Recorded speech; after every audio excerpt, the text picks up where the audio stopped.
오늘의 말씀 본문은 마가복음 1장 21절에서 28절입니다. 예수님과 제자들이 가버나움으로 가셨습니다. 안식일에 예수님께서 회당에 들어가셔서 가르치기 시작하셨습니다. 거기에 있는 사람들이 예수님의 가르침을 듣고 놀랐습니다. 그것은 율법학자들과는 달리 예수님께서는 권위 있는 분처럼 가르치셨기 때문입니다. 회당에 더러운 귀신이 들린 사람이 있었습니다. 그가 소리쳤습니다. 나사렛 예수여, 당신과 우리들이 무슨 상관이 있습니까? 우리를 없애려고 오셨습니까? 나는 당신이 누군지 압니다. 바로 하나님께서 보내신 거룩한 분입니다. 예수님께서 조용히 하고 그 사람에게서 나가거라 하시며 그를 꾸짖었습니다. 그 더러운 귀신이 그 사람에게 발작을 일으켰습니다. 그리고 큰 소리를 지르면서 그 사람에게서 나왔습니다. 사람들은 모두 놀라서 이게 어찌된 일이냐? 이것은 권위가 있는 새로운 교훈이다. 저 사람이 더러운 귀신에게 명령을 하니 그것들이 복종하는구나 라고 하며 자기들끼리 서로 물었습니다. 그래서 예수님에 대한 소문이 갈릴리 모든 곳으로 빠르게 퍼져나갔습니다. 한 교회 오르간 연주자가 쉬게 되어서 그날은 보조 연주자가 찬양대 반주와 지휘를 맡게 되었는데요. 그 보조 연주자는 이제 막 대학을 졸업했고 이제 실제 나이보다도 훨씬 더 어려 보였습니다. 그래서 찬양대원들이 첫 지휘를 맡은 젊은 연주자를 테스트하려고 했어요. 그날 그래서 일부러 그들은 음을 틀리게 불렀고요. 불러야 하는 파트 중에 하나를 일부러 빼먹기도 했습니다. 또 검정 신발을 신고 찬양대석에 서는데 찬양대원들이 그날은 갈색 신발을 신고 왔어요. 예배를 마치고 찬양대 정리 모임을 할 때까지 젊은 지휘자는 아무 말도 하지 않았고요. 전혀 당황하지도 않았습니다. 그런데 모임을 마치고 집에 돌아가기 전에 젊은 지휘자가 찬양대원들을 불러놓고 아주 조용한 목소리로 정확하게 그들이 그날 저질렀던 실수들을 하나씩 빠짐없이 모두 다 지적했습니다. 그리고 마지막으로 이렇게 말했어요. 여러분, 제발 다음부터는 검정 신발을 신고 오세요. 그날 처음 지휘했던 그 오르간 반주자는요. 큰 목소리 내지 않았습니다. 왜냐하면 그럴 필요가 없었기 때문이에요. 그날의 지휘자는 그 사람이었습니다. 찬양대원들 모두가요. 그 사실을 다 알고 있었어요. 모든 모임을 정리하면서 그 지휘자가 무슨 말을 하려고 했는지는 찬양대원들에게 아주 확실하게 전달이 되었습니다. 이 이야기는 권위가 지닌 능력을 잘 보여주는데요. 오늘 본문에서 마가는 예수님의 공생의 초기에 일어났던 귀신을 쫓아내신 사건을 기록합니다. 이 사건 속에서 예수님은 그분의 권위를 마음껏 발휘하셨는데요. 마치 예수님이 온 세상의 왕이신 하나님의 역할을 스스로 하고 계신 것처럼 보여요. 실제로 마가는 본문의 사건을 통해서 예수님이 하나님의 왕적인 권위를 갖고 계신다라고 말합니다. 그러면서 예수님의 권위를 그 당시의 율법 선생의 권위와 대조하죠. 우리는 율법 선생을 요즘 시대의 법대 교수로 취급할 수 있습니다. 하지만 고대 이스라엘에서 율법 선생은요, 그것보다 훨씬 더 대단한 존재였습니다. 그들이 연구하는 율법은 단순히 규칙과 규정을 모아놓은 법체계가 아니었어요. 율법은 시내산에서 하나님이 모세에게 주신 것인데요. 하나님의 백성들이 누구인지를 보여주는 하나님의 계시의 말씀이었습니다. 율법을 소유하고 있다는 것은 이스라엘 백성들에게는요. 그들이 온 세상의 주인 되신 하나님의 소유가 된 백성이란 사실을 드러내주는 아주 자랑스러운 명찰이었습니다. 그렇기 때문에 율법을 가르치는 선생들은 이스라엘 백성들을 하나님의 백성으로 구별되게 살도록 안내하는 민족의 스승이었고요. 영적인 지도자들이었습니다. 예수님은 그런 지도자들보다 훨씬 더 뛰어난 권위를 갖고 계셨죠. 그 당시에 율법 선생들 중에 어느 누구도 자신의 권위를 의지해서 율법을 가르치는 사람이 없었습니다. 다들 고대 혹은 최근의 권위자들의 율법 해석을 인용하면서 자신들의 가르침에 권위를 부여하려고 했었죠. 하지만 예수님은 그렇게 가르치지 않으셨습니다. 산상수훈에서 보는 것처럼 예수님은 너희가 지금까지 이렇게 들었지만 나는 너희에게 다음과 같이 말한다 라고 말씀하셨어요. 그리고 예수님은 자신이 말씀하신 바를 행동으로 뒷받침하셨습니다. 예수님의 권위가 율법 선생들보다 뛰어났던 이유가 또 하나 더 있는데요. 예수님은 인간의 삶을 엉망으로 만들며 통제불능의 상태로 만드는 영적 세력을 제어할 능력과 권위를 갖고 계셨습니다. 율법 교사 중에 어느 누구도 귀신 혹은 더러운 영이라고 불리는 영적인 세력을 이길 수 있는 힘을 갖고 있지 않았어요. 그들은 영적인 싸움을 감당할 때마다 늘 무기력한 모습을 보일 뿐이었습니다. 물론 예수님이 귀신들 혹은 더러운 영들과 처음 만나시는 장면을 살펴보면 귀신들이 예수님보다 훨씬 더 놀라운 능력을 갖고 있는 것처럼 보입니다. 오늘 본문에서도 예수님이 그동안 비밀로 유지하셨던 예수님의 정체를 귀신들이 단번에 알아채죠. 그리고 큰 소리로 발설합니다. 나는 당신이 누군지 압니다. 바로 하나님께서 보내신 거룩한 분입니다. 하지만 그 다음 장면을 보면 예수님은 귀신들을 꾸짖으셨고요. 단호하게 명령을 내려서 쫓아내십니다. 겉으로 보기에 예수님은 유약한 것 같지만 실제로는 온 세상의 모든 세력을 제압할 수 있는 권위를 갖고 계신 분이세요. 우리가 사는 이 시대에도 수많은 권력자들과 학자들은 예수님을 세상의 가장자리에 놓으려고 합니다. 하지만 예수님은 구석에 머물기를 거부하세요. 예수님은 그분이 사시던 시대의 왕과 종교 지도자들과 맞서셨고요. 기꺼이 십자가의 죽음도 마다하지 않으셨습니다. 그리고 십자가 위에서 이 세상의 모든 어두운 권세들을 무너뜨리셨죠. 약해 보이지만 실제로는 가장 강한 능력과 권위를 갖고 계셨기 때문입니다. 이제 우리는 십자가 앞으로 나아가서 온 세상의 왕으로 오신 예수님을 만날 준비를 해야만 합니다. 여러분의 삶에서 예수님은 어느 위치에 계신가요? 삶의 가장자리인가요? 아니면 삶의 중심인가요?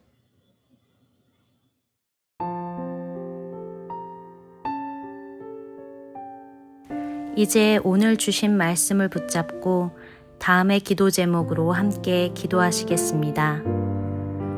온 세상의 주인 되신 하나님, 우리 주변의 모든 것이 엉망인 것 같은 때에도 주님의 능력과 권위로 새롭게 하실 것을 믿으며 살게 하소서.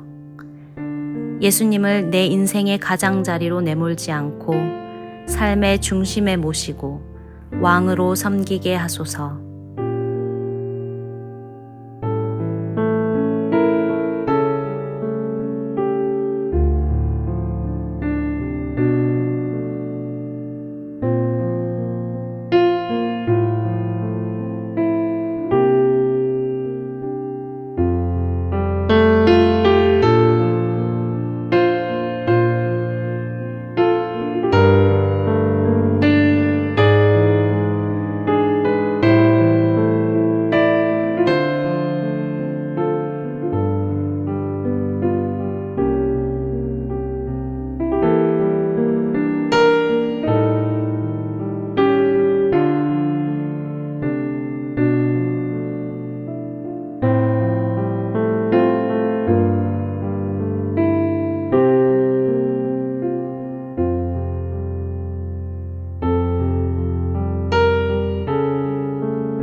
이제 오늘의 합심 기도 제목을 따라서 함께 기도하겠습니다. 교회 창립 50주년 기념 50일 기도회를 통해 온 교회의 모든 성도들이 기도의 영으로 충만해지게 하소서. 전 세대가 함께 마가복음을 묵상하는 가운데 하나님의 말씀의 은혜로 가득 채워지게 하소서.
이제 기도 제목을 놓고 함께 기도하겠습니다.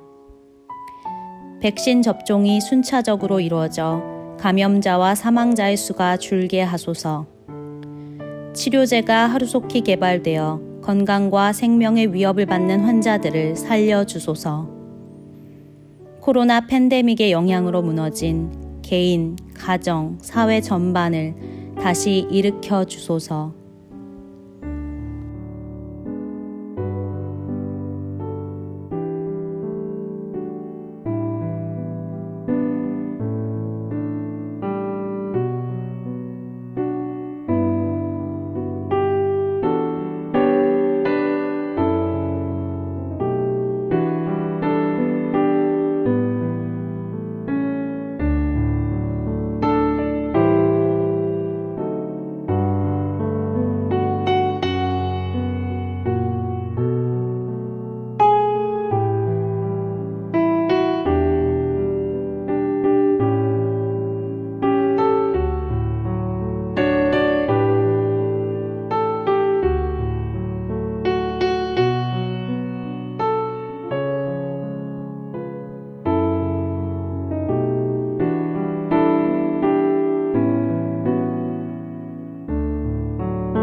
이제 기도 제목을 놓고 함께 기도하겠습니다. 푸드 드라이브를 통해 굶주린 이웃들에게 사랑과 용기를 전하게 하소서. 선교 후원 중단으로 선교지로 돌아가지 못하는 선교사님들의 사역이 재개되게 하소서. 선교지에서 영적, 육적 싸움 중에 계신 선교사님들의 가정과 교회와 사역을 강한 손으로 지켜주소서.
이제 기도 제목을 놓고 함께 기도하겠습니다. 각자 자신과 가정을 위한 기도 제목으로 기도하겠습니다.